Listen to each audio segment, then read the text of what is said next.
Well, thank you very much for inviting me to present the Raine Award lecture. It's an honour and a privilege, and it's also brilliant to see young adults being recognised in this way.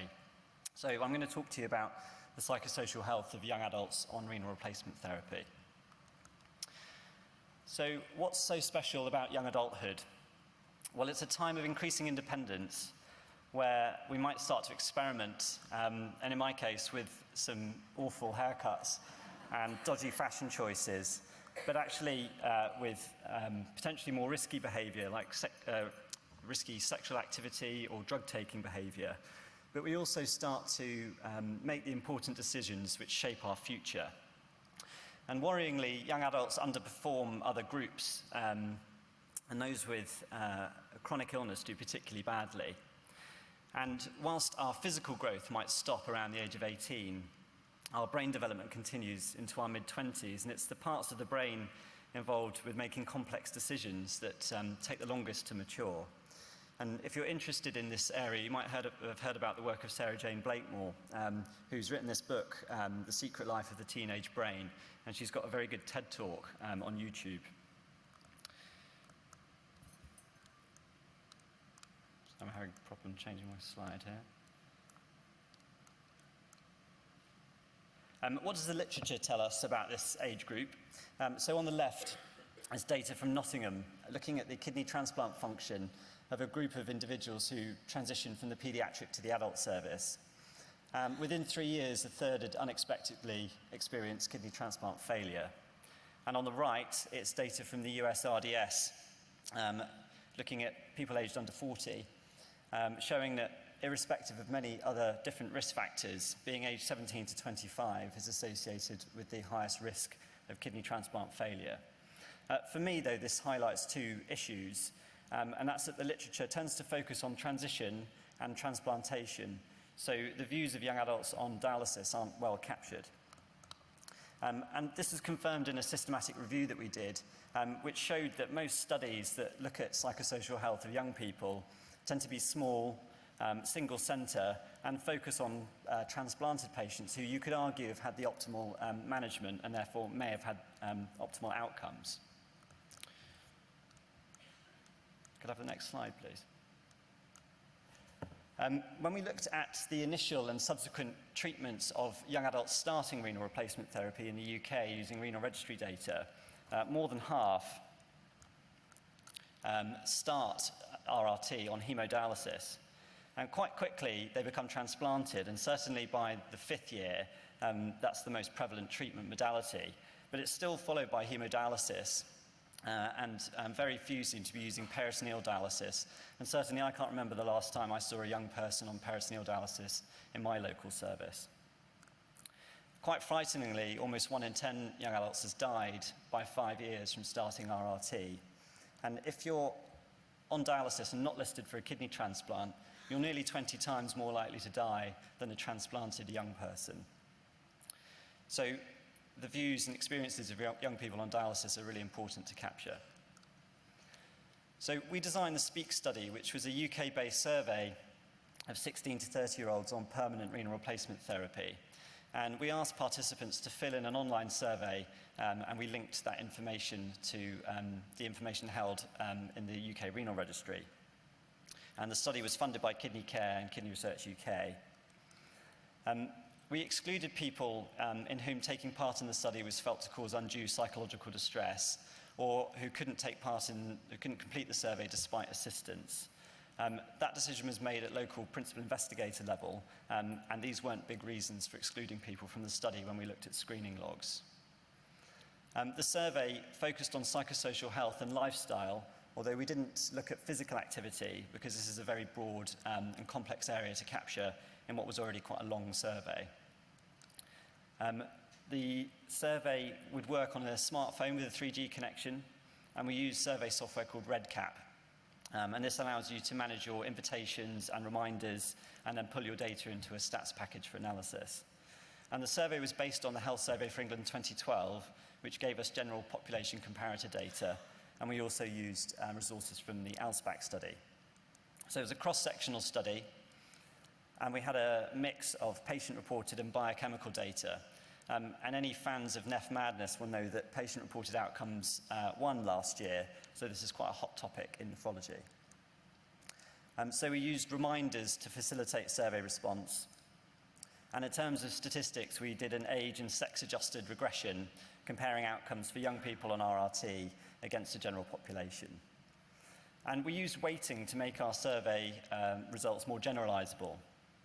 So it's well known that if you're female and you're from a higher socioeconomic background, you're more likely to respond to surveys. And the linkage to the registry allowed us to know what the clinical characteristics of all young adults were and how our sample differed. So we were able to adjust for that. So an example is, if you know that in the general population, 10% of people are of a black ethnicity, whereas in your sample, only 5% are, then you can upweight the responses in your sample of people of a black ethnicity to make your sample look more like the general population and thus make your results more generalizable.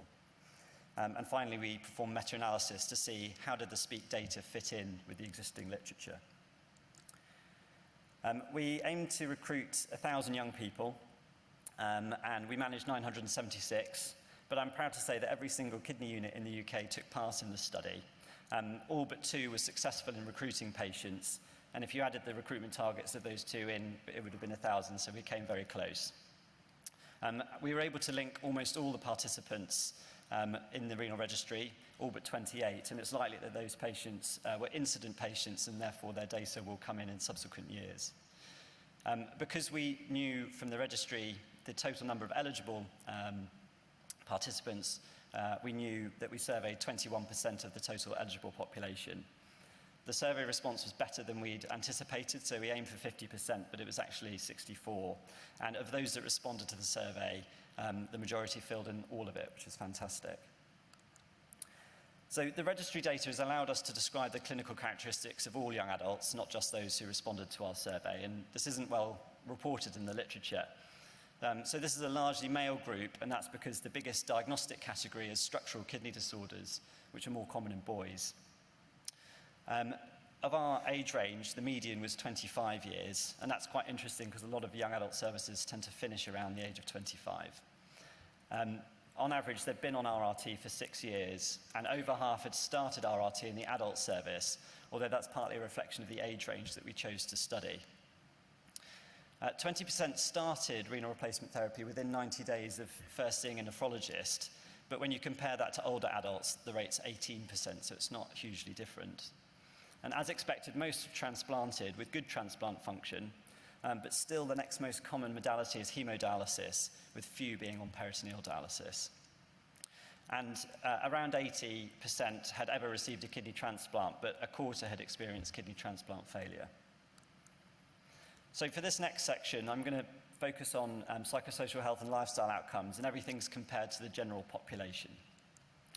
So there's evidence of social disadvantage. So if you're a young adult on renal replacement therapy, you're less likely to be married or have a partner, less likely to have your own children, more likely to live at home. But really interestingly, you have exactly the same likelihood of having a degree.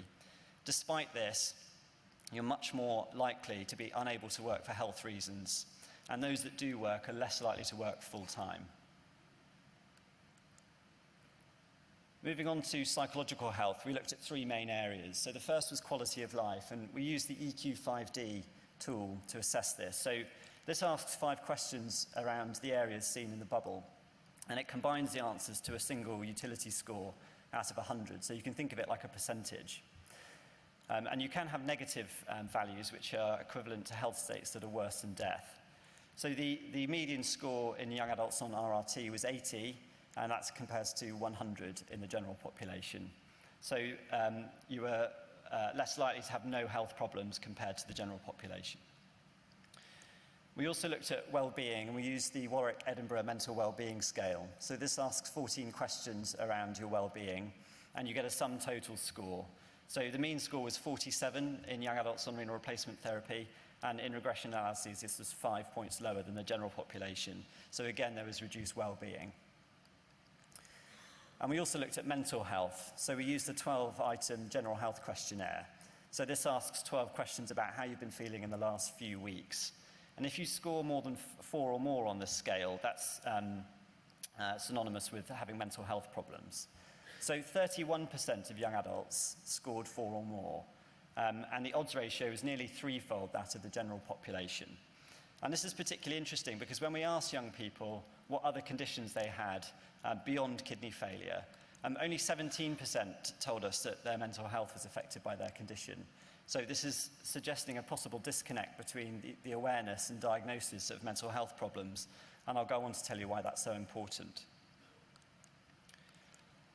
So we did a meta-analysis of quality of life scale scores compared to the general population. So each of these effect estimates is a Z-score, and we were able to stratify by treatment modality. So on the top it's transplant studies, and on the bottom it's dialysis studies. If the study touches the black vertical line, there was no difference in quality of life relative to the general population. So how did the SPEAK data fit in? Well, the effect estimate, which is the black diamond, for transplant segregates to the left of the line, so quality of life is worse than the general population. And the SPEAK study estimate, based on the largest sample size, sadly gives the most pessimistic estimate of quality of life. For dialysis studies, the sample sizes were really small, but again, the SPEAK study estimate gave the most pessimistic estimate for quality of life based on the largest sample size. So the SPEAK study is currently worldwide the largest collection of young adult dialysis patients. Can I have the next slide, please? What might explain those findings? So alongside the quantitative systematic review we performed, we also identified qualitative studies interviewing young people about their experiences of renal replacement therapy. And my colleague Pippa Bailey from the University of Bristol performed a thematic synthesis of these studies. And these were the themes that we found. So there were 5 minor themes around body image, joining in, intimacy and isolation, employment and education. But these came together under 3 major themes of being different, being aware of that and wanting to be more normal, having to adjust your dreams and ambitions in the face of chronic disease, and living in limbo, never really knowing what's around the corner with your health. Can I have the next slide, please? Moving on to lifestyle, broadly this was healthy. So young adults on renal replacement therapy are more likely to have never smoked, less likely to have ever drunk alcohol, or used cannabis or other drugs, or gambled, or been in trouble with the law. However, when we asked about sexual experiences, they were also more likely to have never had sex. So this is possibly suggesting a sheltered upbringing and not experiencing the normal adolescent rites of passage as healthy peers. So to summarise this part of the talk, I think there's clear evidence of impaired psychosocial health, but positive lifestyle compared to the general population, which I think provides evidence that this group needs psychosocial support, and as a possible under-recognition of mental health problems. That's relevant because when you look at the provision of transition services in the UK, only 75% have access to psychology. And this recent study shows us that the provision of both psychologists and social workers falls far short of the workforce recommendations. In our systematic review, we had estimates of socio-demographic and lifestyle outcomes. How did the SPEAK study fit in here? Well, it more or less doubled the sample sizes, but actually there was very strong agreement with the outcomes. But there was still this really interesting finding of exactly the same likelihood of higher education in young adults on renal replacement therapy, despite this disconnect with employment. We went on to look at what the associated factors were with key outcomes, and the outcomes we chose to study were mental well-being and medication adherence. So how did we approach this? So we took an evidence-based model looking at what's important in your well-being, and we tested all of the factors in blue in univariate analyses, and then we combined those into a multivariable model. And this is the coefficient plot for our well-being model. So it's a little bit like a forest plot. If the factor lies on the right of the line, it was associated with better well-being, and if it lies on the left of the line, it was associated with poorer well-being. So the protective factors were being socially supported, being independent with activities of daily living, and having an extrovert or open personality, whereas the risk factors were mental health problems, and you can see that psychological disturbance was the single biggest predictor of well-being. Having a neurotic personality type, feeling stigmatized, being on dialysis, and having body image issues. And this model explained a lot of the variance we see in well-being. We looked at medication adherence, and 43% of people in our sample would be classed as having low medication adherence. And this is a largely transplanted group, so it's worrying, but it's also clinically relevant because in those who are currently transplanted, if you were in the low adherence group, you had poorer kidney transplant function, on average 10 mils per minute less, and a twofold increased risk of having previously experienced transplant failure. We took the same approach in mapping out the factors that we felt were important, although we couldn't find a good precedent in the literature, so we devised this model ourselves. And here's the coefficient plot for our medication adherence model. So again, protective factors are on the right of the line and risk factors on the left. So the protective factors were having a conscientious personality type, having the knowledge, skills, and confidence to self-manage your condition, interestingly, living with your parents, and being satisfied with your healthcare, which perhaps underpins the value of co-producing services with young people. The negative factors were being in an ethnic minority group, having less education, again having mental health problems, again being on dialysis, and also having comorbidity. So common themes across the two models were mental health problems and being on dialysis were associated with worse outcomes, whereas being socially supported and living with your parents were associated with better outcomes. And I think it's really important to remember that low medication adherence is the norm in this group.